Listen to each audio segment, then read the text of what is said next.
Irmãos, vamos nos colocar de pé, vamos fazer uma oração ao Senhor, em agradecimento pelo dia de hoje, que até aqui Ele tem nos ajudado, para que nós pudéssemos estar aqui mais uma vez, diante da presença dEle, para o exaltá-lo, amém? Grandioso Deus, Pai eterno, em nome de Jesus, Senhor, nós queremos ser grato a Ti, por mais esta oportunidade na Tua presença, a qual o Senhor nos trouxe aqui, para que nós pudéssemos aprender mais de Ti esta noite. Pai, eu te peço em nome de Jesus, que o Senhor venha abençoar todo aquele, Senhor, que pisar a planta dos seus pés, aqui nesta casa, neste lugar chamado casa de oração, onde nós te buscamos, onde nós te louvamos, onde nós o adoramos, Senhor. Que tudo aquilo que for feito esta noite, que seja somente para louvor, honra e glória do teu nome, mas numa noite onde nós estamos aqui para aprender de ti, para nós podermos crescermos, Senhor, na graça e no conhecimento do nosso Senhor Jesus Cristo. Assim eu já te agradeço, em nome de Jesus. Amém? Irmãos, vamos abrir as vossas Bíblias. Glória a Deus. Aleluias. Lá no livro, na carta de Paulo à igreja de Tessalônica, 1 Tessalonicenses. Aleluias. Glória a Deus. Primeira igreja, Tessalonicenses, Tessalônica, no capítulo 5. Glória a Deus. Amém? Quem não encontrou está ali no telão, para que os irmãos possam acompanhar. A minha Bíblia talvez ela tenha algumas palavras diferentes, mas o dizer da carta de Paulo é a mesma. A vinda do Senhor é certa e repentina. Irmãos, relativamente aos tempos e às épocas, não há necessidade de que eu vos escreva, pois vós mesmos estáis inteirados com a precisão de que o dia do Senhor vem como ladrão de noite. Quando andarem dizendo paz e segurança, eis que lhes sobrevirá repentina destruição, como vêm as dores de parto a que está para dar à luz, e de nenhum modo escaparão. Mas vós, irmãos, não estáis em trevas, para que esse dia como ladrão vos apanhe de surpresa. Porquanto vós todos sois filhos da luz e filhos do dia. Nós não somos da noite nem das trevas. Assim, pois, não durmamos como os demais. Pelo contrário, vigiemos e sejamos sóbrios. Ora, os que dormem, dormem de noite, e os que se embriagam, é de noite que se embriagam. Nós, porém, que somos do dia, sejamos sóbrios, revestindo-nos da couraça da fé e do amor, e tomando como capacete a esperança da salvação. Porque Deus não nos destinou para a ira, mas para alcançar a salvação mediante o nosso Senhor Jesus Cristo, que morreu por nós, para que, quer vigiemos, quer durmamos, vivamos em união com Ele. Consolai-vos, pois, uns aos outros e edificai-vos reciprocamente, como também estáis fazendo. Paulo aqui ele está falando sobre a volta de Cristo. A Bíblia não fala em nenhum momento quando Jesus vai voltar, mas ele nos alerta, assim como alertou a igreja de Tessalônica, para nós que estejamos vigilantes quanto àquele dia. Porque a palavra não diz quando o Senhor virá, mas Ele virá como um ladrão, e Ele virá arrebatar a sua igreja. Amém? Então que nós andemos vigilantes, que não durmamos, mas sim, espiritualmente, estejamos preparados para a vinda do Senhor no dia da grande tribulação. Amém? Vamos louvar ao Senhor. Graças e paz, igreja, amém? Amém, queridos? Glória a Deus. Quero chamar a Jéssica, vem cá, aproveitar que a Jéssica veio hoje. Trabalhar para Jesus, né? Aproveitar para a Jéssica nos ajudar aqui no louvor. Vamos declarar a bondade do Senhor na nossa vida, né? Nós estamos aqui, estamos de pé, o Senhor tem nos guardado, tem nos protegido e somos gratos a Ele por tudo que Ele tem feito e vai continuar fazendo, porque Ele é bom e a sua bondade dura para sempre, amém? Vamos adorar o Senhor.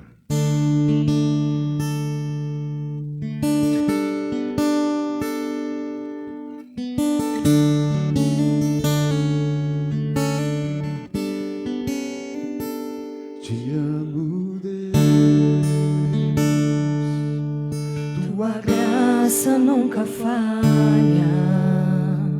todos os dias eu estou em tuas mãos, e quando me levanto até eu me deitar, eu cantarei a bondade de Deus.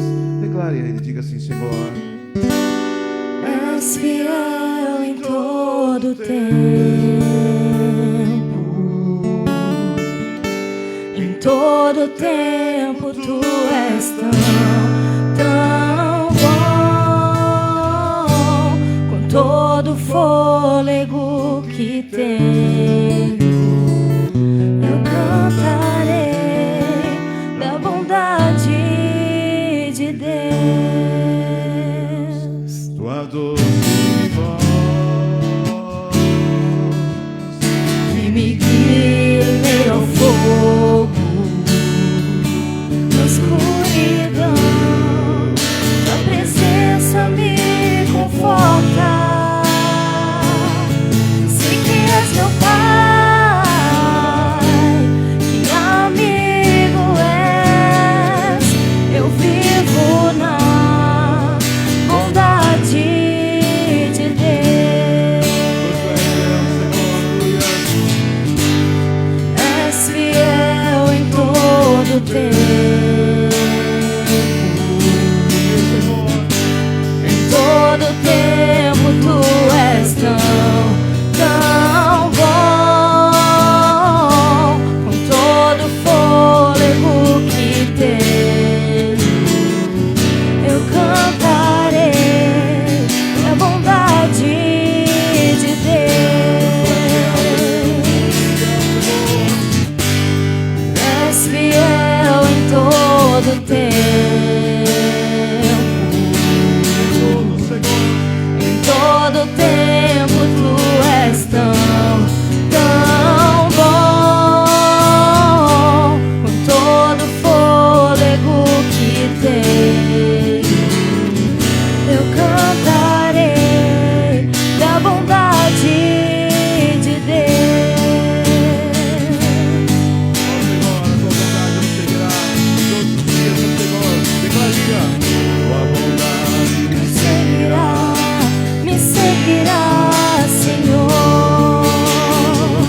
Tua bondade me seguirá, me seguirá, Senhor. Eu me rendo a Ti, te dou o meu ser, entrego tudo a Ti. Tua bondade me seguirá, Senhor. declara a bondade do Senhor, diga assim: Tua bondade me seguirá, Senhor. Tua bondade me seguirá, Senhor. Eu me rendo a Ti, te dou o meu ser, entrego tudo a Ti.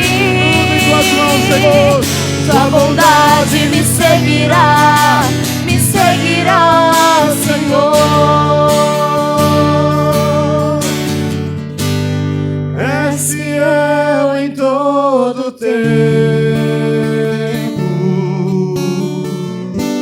em todo tempo tu és tão bom, com todo fôlego que tenho, eu cantarei a bondade de Deus.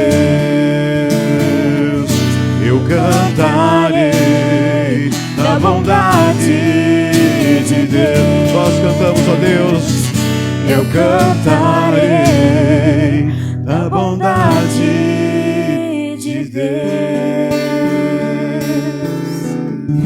Você pode aplaudir o Senhor? Glória a Deus, que o Senhor é bom, amém?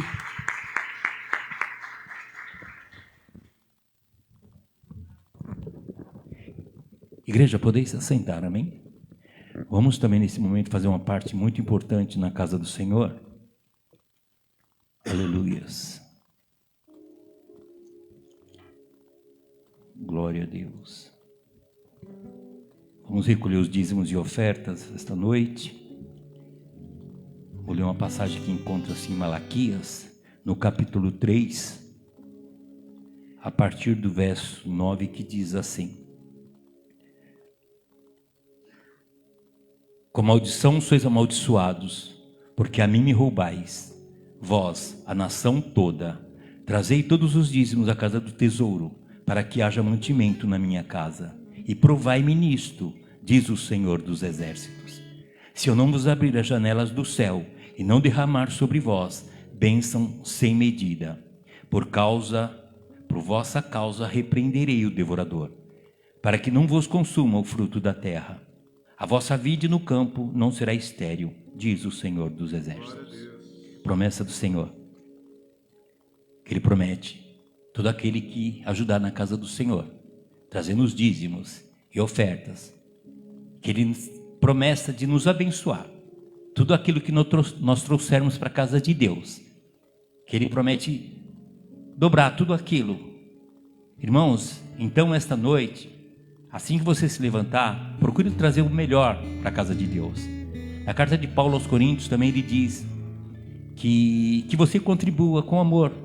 Não faça por necessidade, mas sim com carinho e com amor, porque Deus também ama todo aquele que contribui com alegria. Amém? Assim que o nosso irmão Manuelito orar, que você se levante do seu lugar e traga o melhor na casa do Senhor esta noite. Amém? Oramos. A graça e a paz de Jesus seja com toda a igreja. Querido Deus eterno Pai, aqui está a tua igreja, Pai, que nessa noite veio aqui para te adorar, veio aqui para aprender mais e mais de ti, Pai.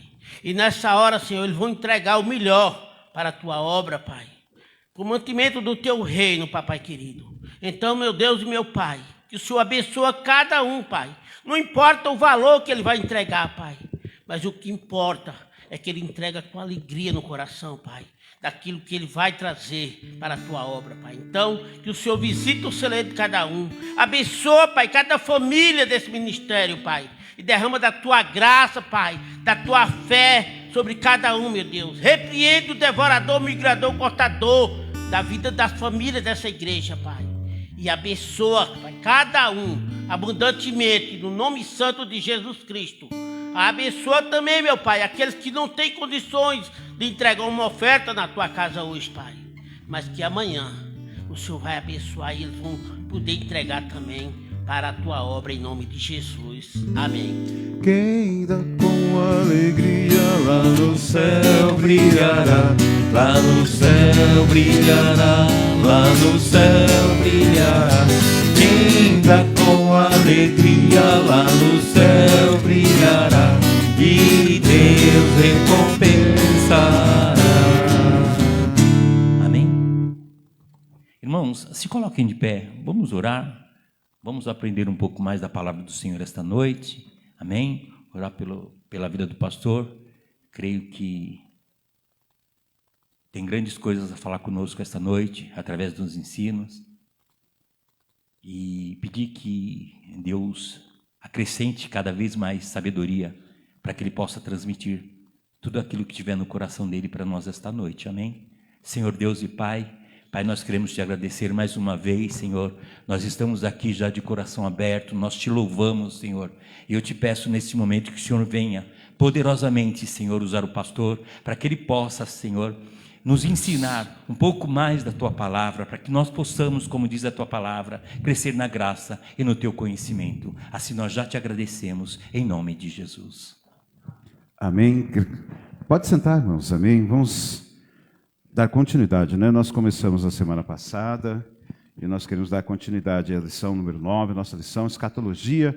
Por que estudar o futuro? Né, nós começamos falando a respeito do futuro, do que a Bíblia fala sobre a questão da escatologia, o que é escatologia, na verdade, né? Por que nós estudamos escatologia? Nós começamos a pincelar um pouquinho, falar sobre isso, a importância da lição, e podemos aqui entrar em alguns objetivos. Falamos um pouco da escatologia, o que quer dizer escatologia, né? Escatos quer dizer último, estudo das últimas coisas. Falamos sobre escatologia geral, que vem a referente às profecias, às vindas de Cristo, a grande tribulação, que está escrito na Bíblia, mas também falamos sobre escatologia pessoal, que fala um pouquinho sobre morte física, estado intermediário, ressurreição dos mortos. Nós falamos um pouco sobre isso na semana passada, e nós vamos começar essa semana, nessa quinta-feira, nós paramos aqui, por que estudar sobre o futuro? Acho que foi isso que a gente parou, né? Por que estudar sobre o futuro? E nós vamos começar a falar um pouquinho sobre isso daqui. Por que estudar sobre o futuro? Nós vamos falar um pouco da questão da escatologia, porque é algo que hoje é muito pertinente. É muito pertinente hoje nós estudarmos sobre o futuro. As pessoas estão realmente ansiosas pelas predições do futuro, né? O que mais as pessoas gostariam de saber é o que vai ser amanhã, como vai ser o amanhã. E a gente até se ilude, às vezes, na questão do tempo, fala, o pessoal da meteorologia, às vezes, até tenta acertar, né? Mas às vezes não consegue muito. No começo da semana, hoje era para estar calor, irmãos. Era para estar um sol, já não está o sol que eles prometeram. Então você vê como o homem é falha em tudo. Mesmo com toda a ciência e tecnologia, as pessoas não conseguem, o homem não consegue prever o futuro. Mas nós sabemos que a Bíblia, a palavra do Senhor, ela nos fala sobre o futuro que está predestinado, que está preparado para cada um de nós, que está relatado na Bíblia.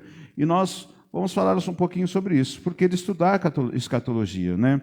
A escatologia, para nós que somos cristãos, revela para nós e traz para nós um sentimento de consolo, um sentimento de esperança, né? Revela a soberania de Deus. Nós sabemos que a palavra de Deus, a Bíblia, tudo que está acontecendo está sendo relatado lá. Então nós podemos dizer que já há mais de 2000 anos este livro escrito traz para nós hoje essa revelação que nós temos, que é passada para nós através da Bíblia, através da palavra do Senhor. Então nós vamos estudar um pouquinho aqui, ver um pouquinho dessa questão da escatologia, né? Ela produz consolo, esperança, né? A escatologia produz esperança e consolo. Alguns tópicos do que nós podemos adquirir estudando escatologia, falando sobre a questão das últimas coisas. Por quê? Sabendo que nós não estaremos aqui para sempre. Uma angústia eu penso que talvez seja angústia na vida de muitas pessoas, não ter a certeza do seu amanhã, né? Não saber o que será, achar que as coisas terminam aqui. Aqui acabou a vida, é isso, aproveita, né? Come, bebe, dorme e aproveita, porque o dia de amanhã, né, você não sabe o que será. Não, você sabe, porque a bênção do Senhor está sobre ti. Você sabe que se você não acordar amanhã, você estará nos braços de Deus, nos braços do Pai, porque o Senhor tem zelado, Ele tem zelo de cada um de nós.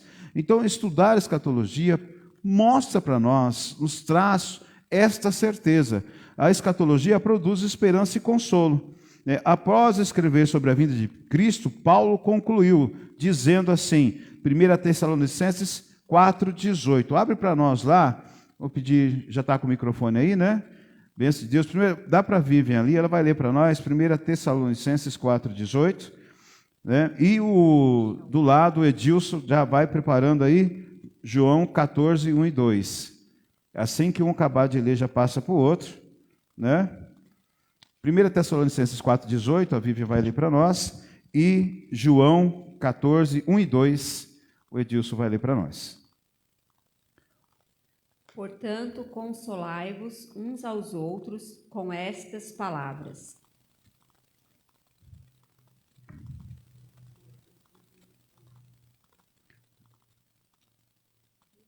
João 14, 1 e 2.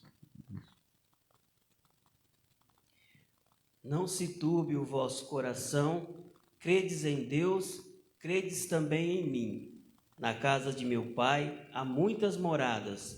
Se não fosse assim, eu vou-lo teria dito, pois vou preparar-vos lugar.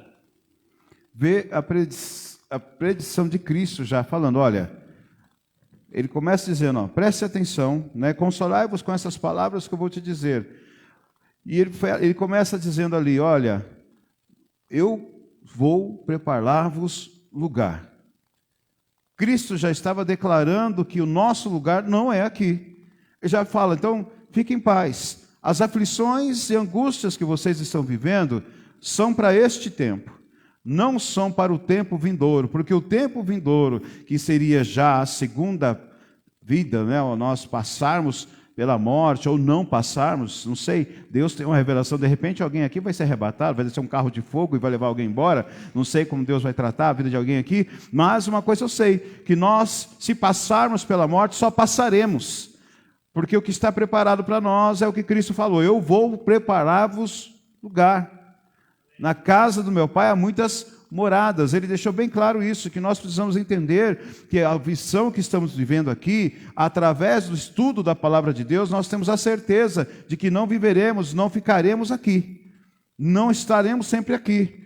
Talvez você fale, olha, eu estou vivendo uma vida, né, terrível nessa terra, realmente, às vezes você até declara, estou comendo o pão que o diabo amassou, porque, olha, como é difícil, é luta sobre luta, contenda sobre contenda, mas a Bíblia nos diz, ser fiel até a morte e dar-te-ei a coroa da vida. Né? Se você está passando por algumas dificuldades, não deixe de ser fiel, continue fiel, porque o que Cristo revelou, o que Ele revelou nas suas palavras, está preparado para cada um de nós. Então isso nos traz esperança e consolo. Nós temos a esperança de que coisas melhores acontecerão. E o consolo de que não viveremos aqui, mas de que estaremos num lugar melhor. A escatologia, ela nos converte, né? A nossa experiência de conversão, né? Tem aqui, falando a experiência aqui do escritor, ele fala aqui referente a Mateus 10, 28. Vamos abrir lá? O presbítero Valdir vai ler para nós Mateus 10, 28. Que está escrito Mateus 10, 28, que o autor aqui ele fala sobre uma experiência do processo que ele passou, né, referente a algumas situações. E ele observa essa declaração de Cristo, Mateus 10, 28. Lê para nós, Valdir, por gentileza, presbítero. E não temais o que mata o corpo, não podem matar a alma. Temei antes aquilo que pode fazer perecer no inferno a alma e o corpo. Olha que declaração forte que Cristo faz. Né? Nós passamos por tantas dificuldades e temores na nossa vida e nós tememos muitas coisas. Existe no nosso coração, existe o temor sim deste mundo. Mas Cristo, quando Ele fez essa afirmação, Ele fez uma afirmação forte dessa, não para falar para você assim, olha, se você não se converter, você está perdido, né? Se você não vier até mim, você está lascado. Não, Cristo não queria dizer algo assim, então assim, Ele queria que os homens que estavam com Ele entendessem. Eles estavam com medo das situações, com medo da perseguição, com medo de morrerem à espada. Aí Cristo vira para ele e fala, vocês não tenham medo, não tenham medo daqueles que podem simplesmente matar a carne, né? Mas tenham medo daquele que não só mata, mas também pode lançar a alma no inferno. Então Cristo fala assim, olha, vocês devem observar a palavra. E aquele que se converte não tem esse medo. Nós que conhecemos a Cristo não temos o medo de realmente sermos jogados no inferno, porque nós temos um Pai amoroso, a não ser que a gente anda com a vidinha torta, aí é uma preocupação.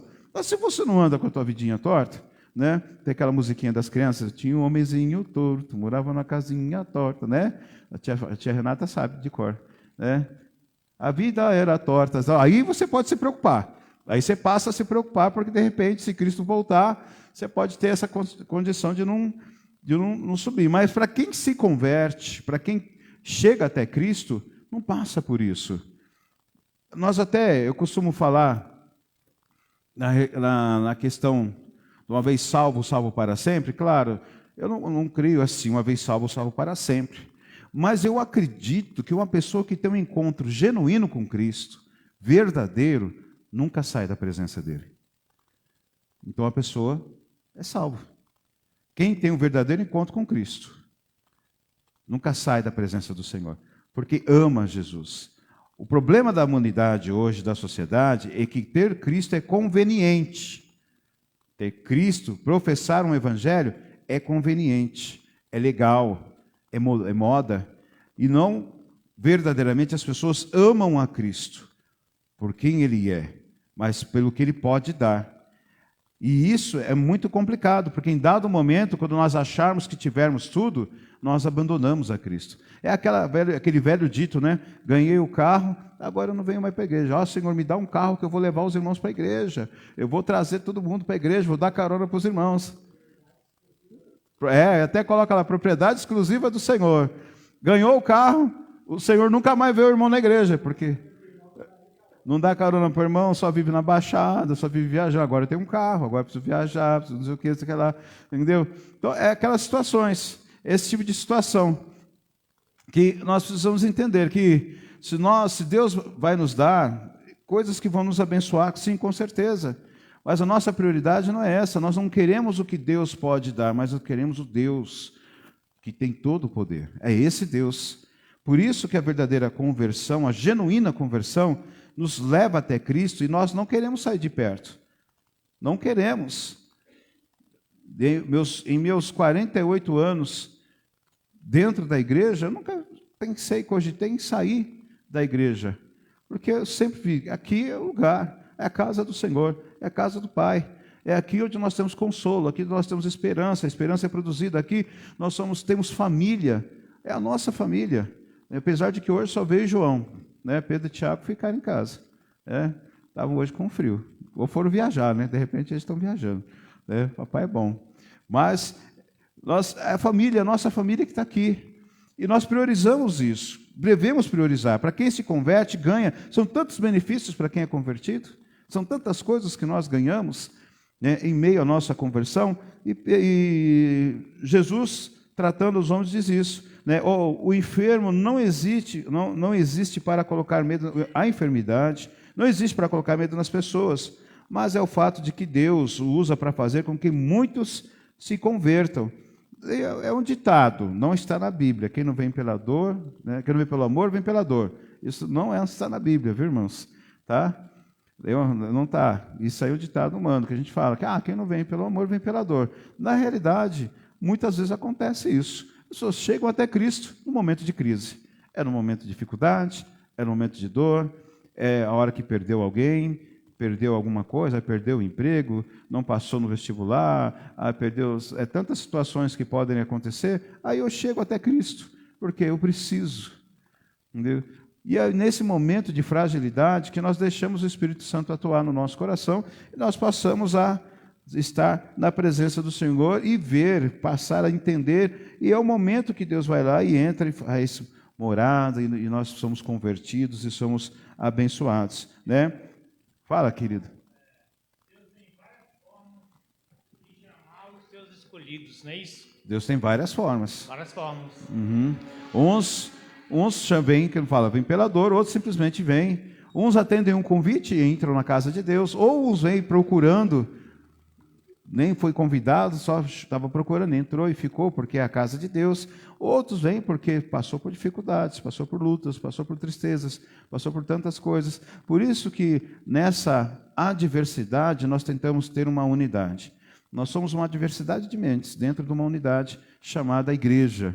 E essa unidade chamada igreja, ela precisa ser cuidada, tratada, zelada, entendeu? Com o quê? Para isso existem pastores, existe um corpo de obreiros, para isso existe a palavra sendo pregada, a palavra sendo ministrada. Tudo isso reflete e traz para nós a bênção do Senhor, mas para quem é convertido passa a entender isso. A escatologia também traz o quê? Purificação para nós. Porque diz aqui, nós não sabemos o dia da vinda de Cristo, por isso necessitamos de vigilância e santidade. O apóstolo Pedro lembrou que enquanto os cristãos aguardam o novo céu e nova terra, devem esforçar-se para serem achados por ele em paz, sem mácula, irrepreensíveis. Isso é importante, nós vamos ler lá na segunda carta de Pedro, capítulo 3, verso 14. Segunda carta de Pedro, 3,14, a Nileide vai ler para nós. Segunda Pedro 3, 14 ou 14, aí você fica aí, né, como você gostar. 14, 14, aí, né? 2 Pedro, lá, 2 Pedro 3,14. Capítulo 3, versículo 14. Por gentileza, Neneide, lê para mim. Diz assim: por isso, amados, aguardando estas coisas, procurai que deles sejais achados imaculados e irrepreensíveis em paz.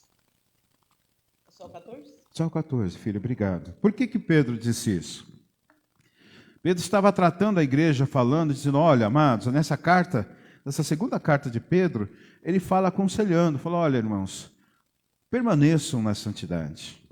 Por quê? Cristo está voltando. Já naquela época, ele falava, Cristo está retornando. E quando ele retornar, ele vem buscar uma igreja, o quê? Santificada, uma igreja sem mácula, né, irrepreensível. É essa igreja, são esses que vão para o céu. E Pedro fala isso. E ele trata isso e nós, né, precisamos ter isso no nosso coração. Buscai a santidade, sem a qual ninguém verá a Deus. Se nós não buscarmos a santidade, se nós continuarmos nos envolvendo com o mundo está aí tomando conta, o mundo está aí atropelando, e nós às vezes nos envolvemos muito com o mundo, nós não podemos se envolver com esse mundo. O mundo não tem nada para nós, mas nós temos a dar ao mundo. Eu falo que seria tão legal se fosse diferente, em vez da igreja absorver o mundo absorvesse a igreja.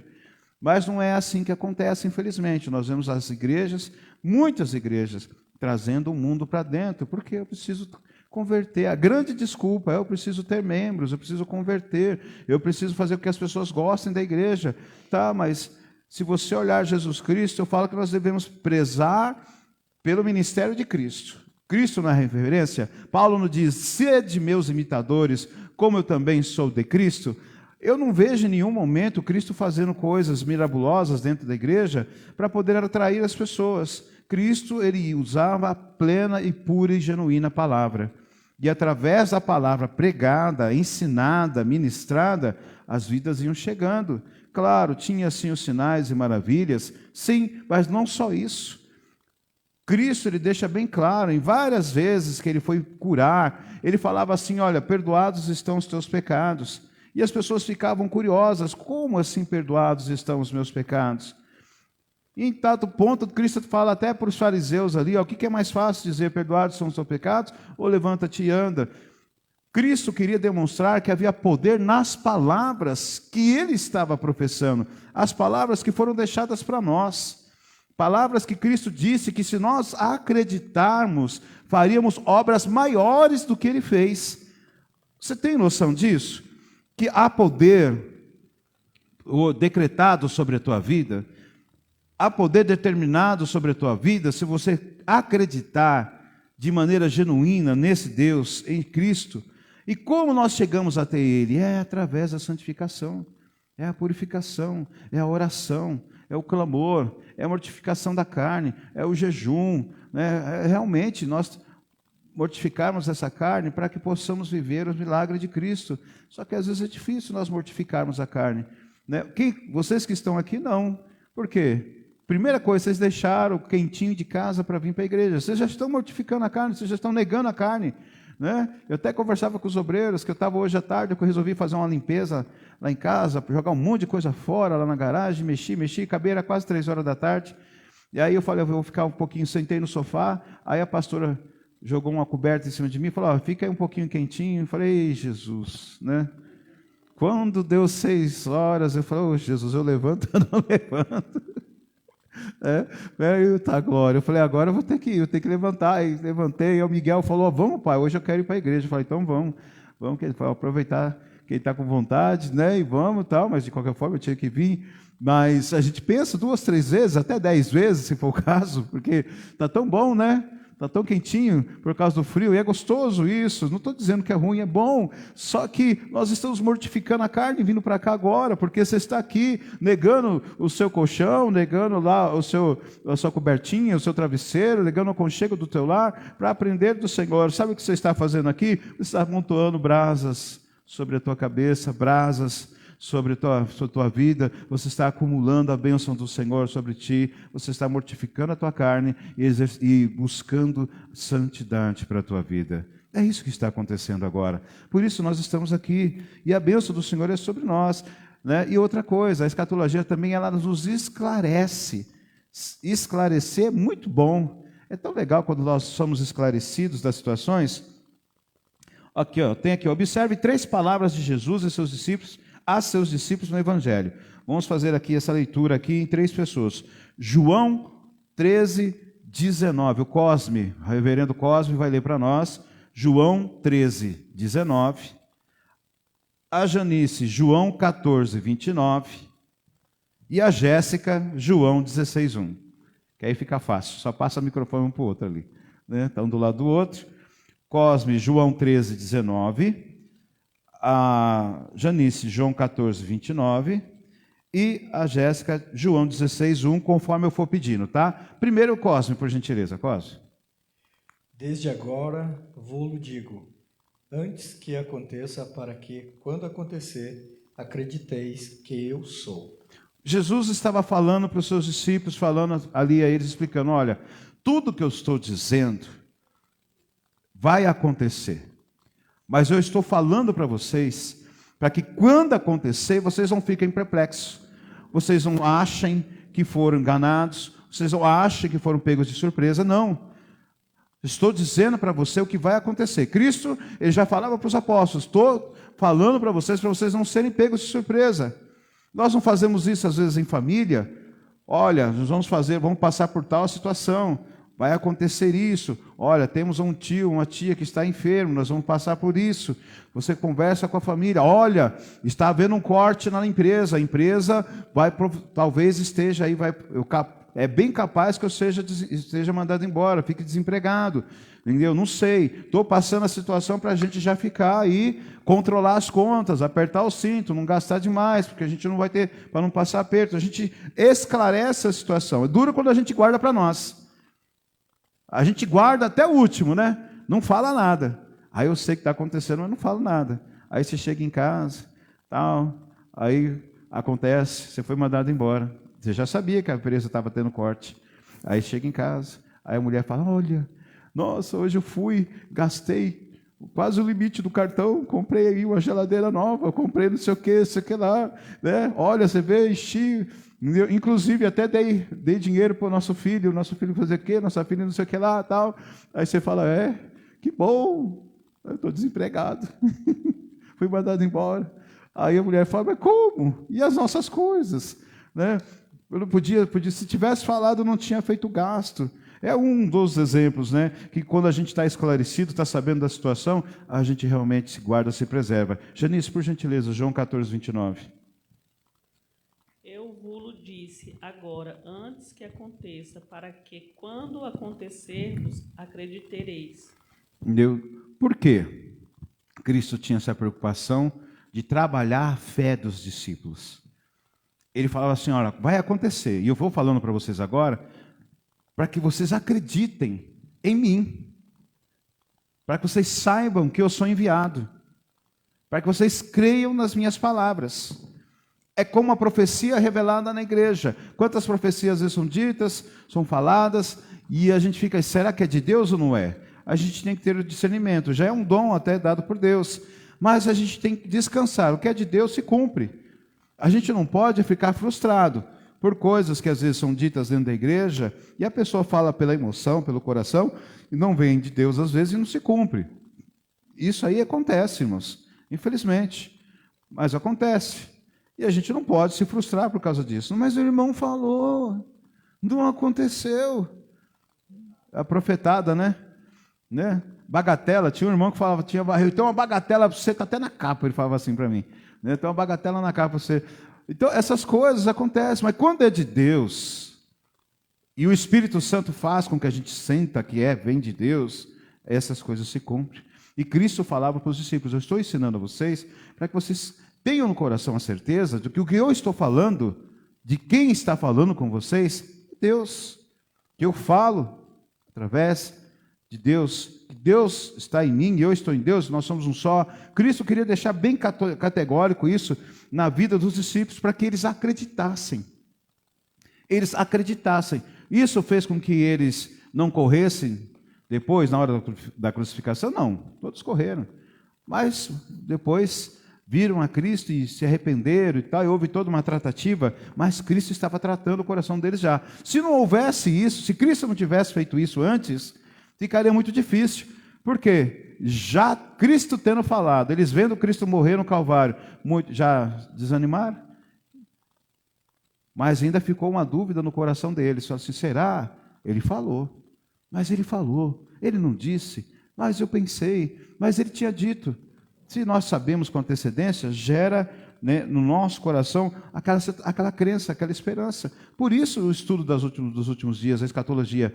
Porque gera no nosso coração a esperança das coisas que estão preparadas para cada um de nós. Jéssica, por favor, João 16:1. Tenho-vos dito essas coisas para que não vos escandalizeis. Por que escandalizar? O que está acontecendo aí, irmãos, no mundo hoje? Nós sabemos que a Bíblia nos revela. É escândalo para você? Nós nos sentimos assim, claro, indignados, estarrecidos, mas não é novidade. Hoje eu vi um pedaço do Datena, hoje eu estava sentado, hoje eu consegui ver o Datena, fazia tempo que eu não via ele. E aí ele falando de uma mãe que matou a sua criança de 10 meses e colocou no freezer. E tirava do freezer e dava uma madeira. Da mãe, do pai, que deu chumbinho para o filho de 6 anos, 6, 7 anos, levando o filho, deu chumbinho para o filho e levou o filho para a escola ainda, para morrer na escola. Eu comecei a falar, Jesus, né? Até a pastora veio assim, falou, onde nós vamos parar desse jeito? O que nós vamos fazer? Eu falei, novidade não é. A Bíblia fala que, né, que a incredulidade, né, toda essa apostasia mal se multiplicaria. E é o que está acontecendo, né? Na lição passada, semana passada, eu falava, olha, nós estamos vivendo hoje pior do que Sodoma e Gomorra, irmãos. Está pior. Entendeu? Então vocês não esperem muita diferença não como Deus vai agir. Por isso que o fim vai ser terrível. Por isso que quando nós estudamos escatologia e fala dos últimos dias, da perseguição, dos anos de fome, dos anos de perseguição, que Cristo fala da destruição, nós temos que acreditar e ver, irmãos, está tudo declarado, a Bíblia nos ensina tudo, está tudo ali dito. Então nós não escandalizamos com isso, mas nós sim ficamos estarrecidos, né? Ficamos assim perplexos com a situação, porque como pode o mal tão grande crescer assim, as pessoas darem lugar de uma maneira assim tão tranquila para a maldade? As pessoas estão dando lugar para a maldade, irmãos. As pessoas tiram a vida um do outro de graça. Eu vi, passou lá no Datena, o cara com 2 motos, o rapaz vindo com a esposa, o rapaz só tinha uma marmita, porque o rapaz tinha uma marmita só na mochila, o cara matou ele.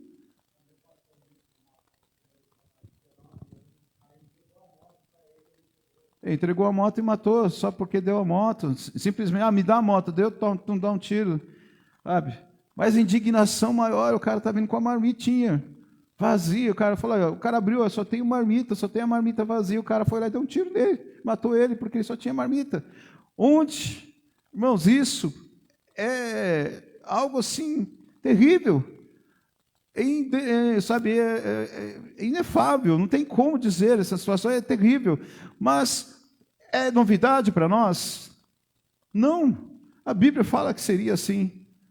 Então, nós nos indignamos, mas sabemos que a volta de Cristo, e isso são os sinais de que Cristo está cada vez mais próximo, que Cristo está cada vez mais perto.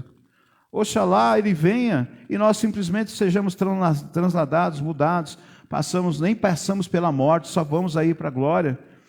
Mas se tivermos que passar pela morte, que nós passamos logo e que sejamos recebidos à glória do Senhor. Porque, irmãos, né, tá daquele jeito, pare o mundo, eu quero descer. Eu vou dar o sinal, puxar a cordinha, para o mundo aí, eu estou descendo, porque está difícil.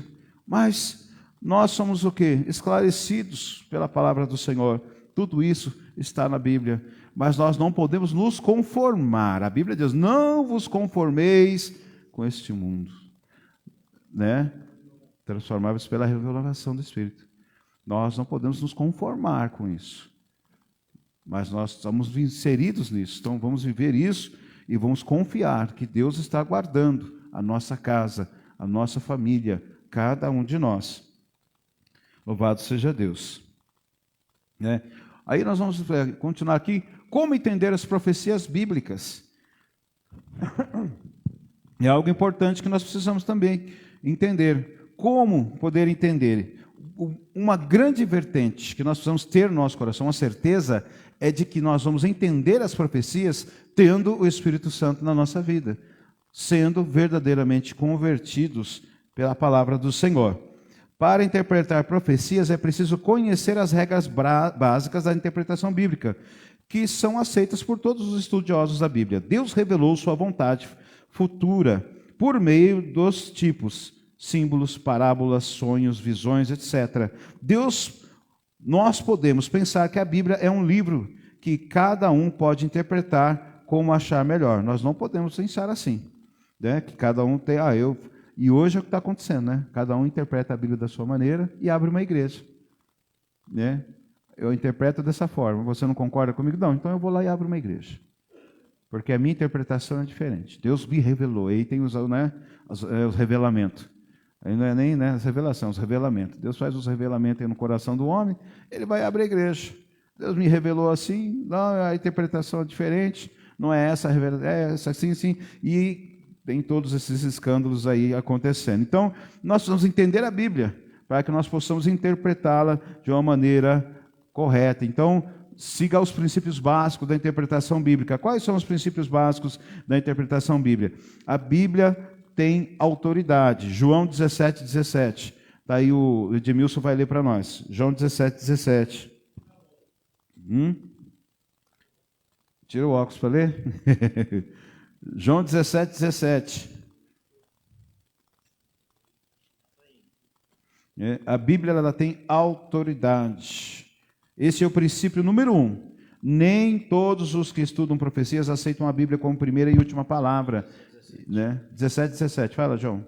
Santifica-os na verdade, a tua palavra é a verdade.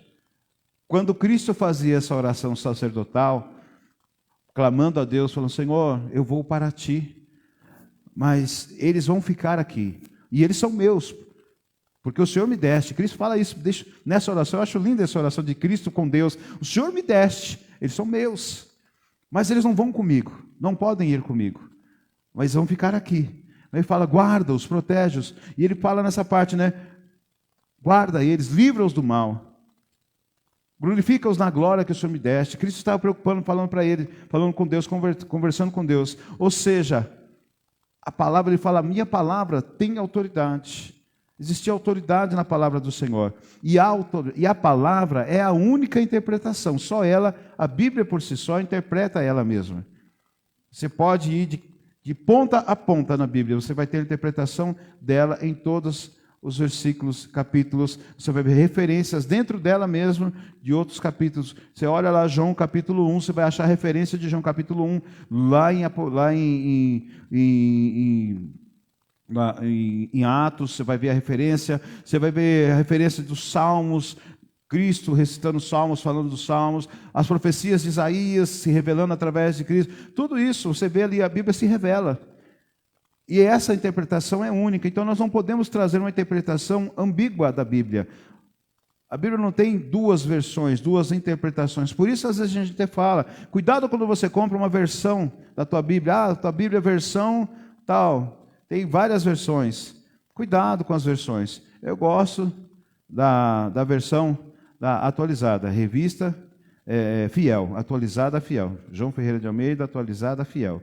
É a melhor interpretação, eu gosto dela, é que mais se aproxima. Tem as interpretações aí, linguagem dos últimos dias, a interpretação não sei o que, tem tantas interpretações.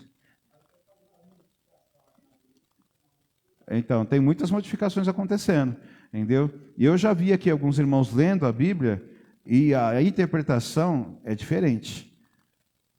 Fala, não, é a mesma coisa? Não, o sentido é outro. Entendeu? Se você pegar as palavras, você vê que o sentido dado é diferente daquilo que é do original.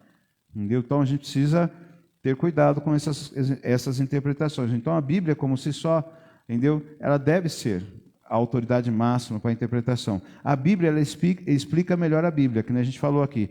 Mateus 22, 29, fala sobre isso. A Bíblia ela se explica por si só. E fala também da questão de quem não nasceu de novo no Espírito Santo, não conseguirá interpretar corretamente as Escrituras. 1 Coríntios 2,14. Vamos ver 1 Coríntios 2,14? O Duda vai ler para nós ali. 1 Coríntios 2,14.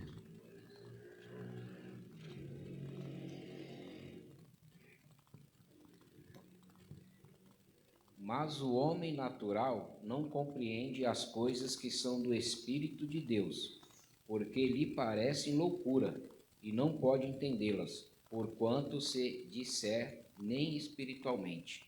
Discerne espiritualmente. Entendeu? Olha só o que Paulo vem falando na igreja de Corinto. Enquanto nós permanecemos na carne, nós não vamos conseguir ter a verdadeira interpretação da Bíblia, porque a Bíblia é espiritual. Nós só conseguimos ter a verdadeira interpretação da Bíblia quando nós entramos no âmbito espiritual. Nós passamos da carne, deixa a carne de lado, entramos no âmbito espiritual. O que Cristo quer tratar? Tudo o que Cristo trata em âmbito espiritual. A Bíblia trata sempre em âmbito espiritual. Claro, tem regras também para o nosso dia a dia, para o nosso viver, mas tudo isso voltado para o lado espiritual. E somente quem busca, tem uma busca do Espírito Santo, tem uma busca de santidade, consegue viver essa interpretação, perceber a interpretação, que só pode ter quem nasceu de novo. Nascer de novo. O nascer de novo para o cristão. Nós sempre falamos, né? Falamos de Felipe, lá no eunuco, ele falando de batismo, eu quero ser batizado, tal. O batismo nas águas não significa simplesmente nascer, o nascer de novo. É um símbolo, mas o nascer de novo vem com a tratativa do nosso espírito, do nosso coração, da mudança do nosso coração, na mudança do nosso jeito de agir, da mudança do nosso jeito de pensar, a mudança das nossas afirmações, que outrora talvez até ofendessem e machucavam pessoas, mas hoje não. Hoje nós, quando paramos para pensar, a primeira coisa que nós colocamos em pauta é: e aí, será que vai ter algum problema com alguém? Você já parou para pensar que às vezes você vai tomar a decisão, você fala: eu não quero ter problema com ninguém, eu quero abençoar o meu lar. Será que se eu fizer isso, minha casa vai bem, meu marido vai bem, meus filhos vão bem, minha esposa vai bem? Será que eu fizer isso, será que vai bem no trabalho? Será que eu vou ter equilíbrio, eu vou ter paz? Antes você não era mais que nem antes. Antes, eu vou fazer. Aí deu o que deu, né? O que deu, tá bom, entendeu? Se tem problema do outro, se o outro padecer, problema de sei quem, minha mulher aguenta, ela já me conhece, já me vai aguentar, entendeu? Sabe? A gente não pensa mais dessa forma, a gente passa a pensar diferente. Porque a prioridade da Bíblia é a mudança de vida e não o aumento de conhecimento. 1 Pedro 2,23, né? Está escrito lá. Cris, lê para nós, Cristina. 1 Pedro 2,23. 1 Pedro 2,23. Amém? Aí a Renata já deixa ele preparado. Marcos 9, do 42 ao 48. O qual, quando o injuriavam, não injuriava, e quando padecia, não ameaçava, mas entregava-se àquele que julga justamente. Entendeu aí a mudança? Né? Deus, né? Pedro falava, aquele que antes julgava, que antes brigava, aquele que antes discutia, agora já não discute mais. Aquele que antes fazia valer a sua palavra, agora já não faz mais, não tem mais essa prioridade na sua vida. Antes, ele deixa que a pessoa tenha razão, ele deixa que a pessoa coloque as suas ideias, até aceita. É a mudança. A Bíblia, a prerrogativa da Bíblia é a mudança de vida, a mudança do homem. Deixa o velho homem de lá e vem agora o novo que vem do Senhor. É isso que Pedro vem falando. A Bíblia, a prioridade da Bíblia é a nossa mudança. Mudança da nossa vida. Ele deixa bem claro, não é um aumento do conhecimento. Conhecimento nós vamos adquirindo, mas à medida que adquirimos o conhecimento, nós vamos sendo moldados. Né? E a Escritura tem um só sentido, deve ser tomada literalmente, a menos que um sentido figurado esteja muito claro no contexto, mas a Bíblia ela deve ser o quê? Tomada literalmente. Marcos 9, 42 e 48. Lê para nós, por favor, Renata. E qualquer que escandalizar um destes pequeninos que crê em mim, melhor que fora que lhe pusessem ao pescoço uma mó de atafona e que fosse lançado no mar. E o 48? É do 42 ao 48. 42. E se tua mão te escandalizar, corta-a. Melhor é para ti entrares na vida aleijado do que, tendo duas mãos, ires para o inferno, para o fogo que nunca se apaga, onde o bicho não morre e o fogo nunca se apaga. E se o teu pé te escandalizar, corta-o. Melhor é para ti entrares coxo na vida do que tendes 2 pés, seres lançados no inferno, no fogo que nunca se apaga, onde o seu bicho não morre e o fogo nunca se apaga. E se o teu olho te escandalizar, lança-o fora. Melhor é para ti entrares no reino de Deus com um só olho do que tendo 2 olhos, ser lançado no fogo do inferno, onde o seu bicho não morre e o fogo nunca se apaga. Olha só aqui, né, se a gente for tomar isso de maneira literal, né, fala assim, meu Deus, né, quanto aleijado vai ter na igreja. Né? Ainda bem que não é assim, né? A gente tem a interpretação dessa, né? O texto deixa bem claro aqui, ó, a respeito de, a menos que o sentido figurado tenha uma interpretação. Claro que Deus fala que nós devemos dar prioridade às coisas de Deus, porque aquilo que nos tira da presença de Deus nos leva para o inferno. É básico, né? Você não precisa sair cortando o teu pé, não precisa furar o teu olho, não precisa deixar a tua mão no lugar, entendeu?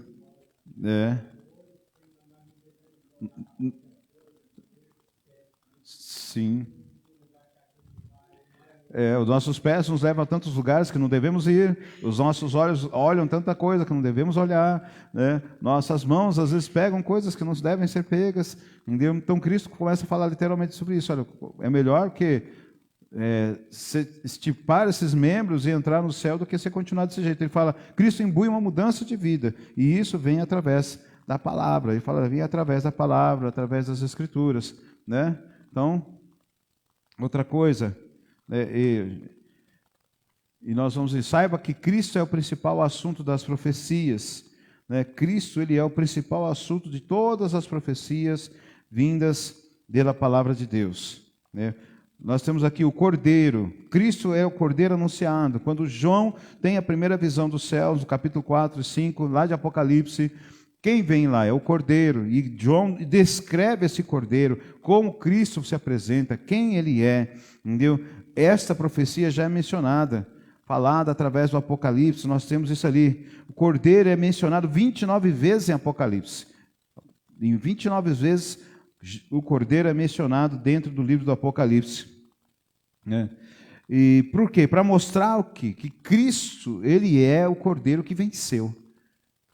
Esta é a principal assunto das profecias, é o que? Mostrar a vitória de Cristo para as nossas vidas, porque nós somos vitoriosos com ele, né?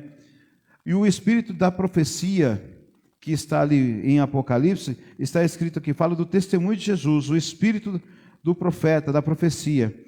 A Bíblia viva, ela traduz assim, o propósito de todas as profecias e de tudo o que lhes mostrei é falar a respeito de Jesus. Deixa bem claro isso para nós, né? Lá em Apocalipse 19:10, que todas as profecias são referentes a Cristo. Estou dando uma corridinha porque o horário já se foi, para a gente poder terminar a lição. Quem está revelando? Quem faz as revelações? O Apocalipse é uma revelação de Jesus Cristo. Apocalipse 1:1. Está lá escrito isso. Apocalipse 1:1. Fala que a revelação vem de Cristo. A revelação vem através de Cristo para João. Onde estava João? Na ilha de Patmos. Os irmãos estavam afiados, né? Bênção de Deus. Entendeu? Então vem para João. Para ele, a revelação é de Cristo sendo revelada para João. E Cristo, ele é o quê? Eterno. quando ele declara lá em Apocalipse 22:13, eu sou o alfa, o ômega, o primeiro e o último, o princípio e o fim. Essa declaração é poderosa da parte de Cristo para as nossas vidas. Quando ele declara, sou o alfa e o ômega, o primeiro e o último, o princípio e o fim. Há muitos que acham que qualquer pessoa pode interpretar a Bíblia do jeito que quiser, mas não é assim. Nós sabemos disso, nós vimos que não é dessa maneira. Mas saber que Jesus Cristo é o principal assunto das profecias deve causar um efeito nas nossas vidas. Ou seja, toda a profecia faz alusão a Cristo. Hoje temos muitas revelações, mas as profecias tratam da graça e da bênção de Cristo Jesus.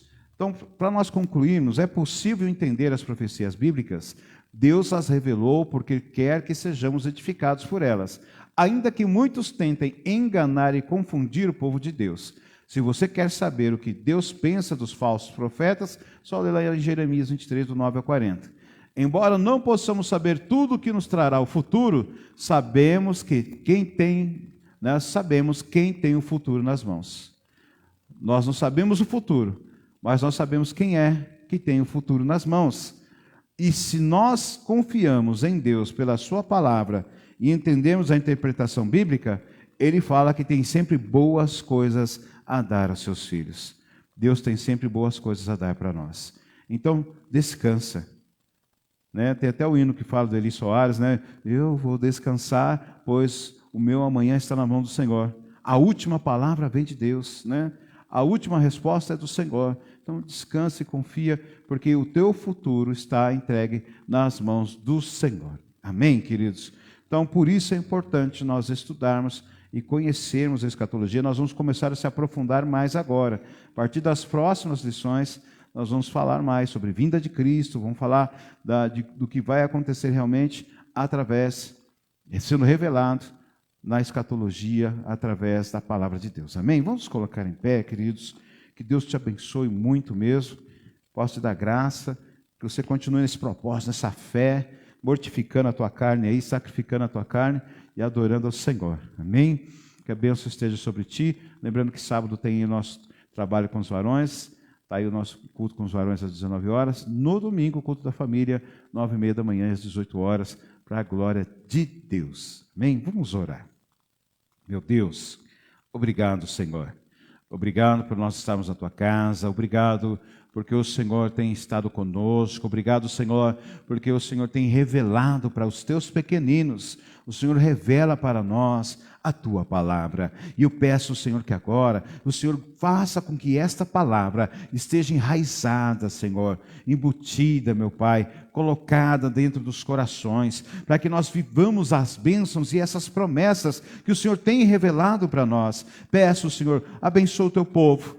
Guarda, livra-os, protege, leva-os em paz, em segurança, que possam ter uma boa noite de descanso, Senhor, que estejamos juntos mais uma vez, para aprender da Tua palavra, para louvar o Teu nome, para, Senhor, glorificarmos o Teu nome, porque para isso fomos criados, para a glorificação e adoração do Teu nome. Pai, abençoa a vida dos Teus filhos agora, dá a Tua bênção, a Tua graça, Senhor, guardando, livrando de todo mal e estendendo as Suas fortes e poderosas mãos. Peço, Senhor, abençoa a Tua igreja, em nome do Senhor Jesus, e que o grande amor de Deus, a graça do nosso Senhor e Salvador Jesus Cristo, a doce consolação e a íntima comunhão do Espírito Santo do Senhor esteja sobre toda a igreja, hoje, para todo sempre. Todos digam amém. Que a bênção esteja sobre vocês. Vá em paz, em nome do Senhor Jesus.